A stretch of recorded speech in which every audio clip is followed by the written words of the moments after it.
Did parties field fake candidates in the UK general election? Rumours have been rampant on social media that a candidate for the right-wing populist party Reform in the recent UK election wasn't real. Some said his photo was AI generated, but as usual there's more to this claim than meets the eye. Let's see why.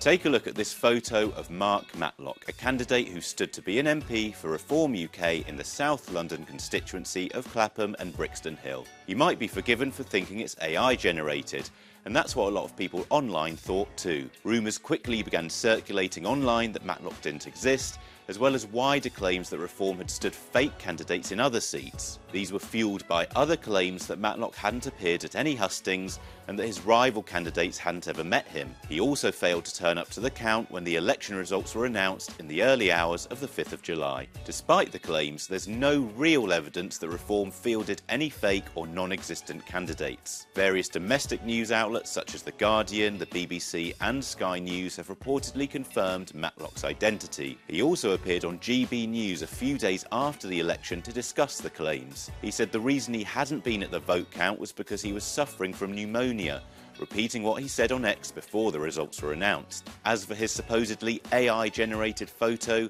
Matlock told The Guardian that the picture had been altered to change his tie and suit as he couldn't get to a photographer on time. Ultimately, Matlock came 5th in his seat with under 2,000 votes, while Bel Ribeiro Addy won for the ruling Labour Party with more than 24,000. While none of Reform's candidates appear to be fake, the BBC reports that the party struggled to find candidates and that, in some cases, they had to recruit staff members, friends and families to stand. Some of them ended up doing very little campaigning, if at all. These so-called paper candidates, who appear on the ballot paper but don't really show their face, are a common feature of UK elections. This is because political parties get more than £22,000 for every seat won and another £45 for every 200 votes won. In addition to this financial incentive to field candidates in every constituency, Reform says that doing so increases democracy, as it gives as many people in the country as possible a chance to vote for them. This all comes after an AI candidate did stand in the UK's recent general election. AI Steve ran for the Brighton Pavilion constituency,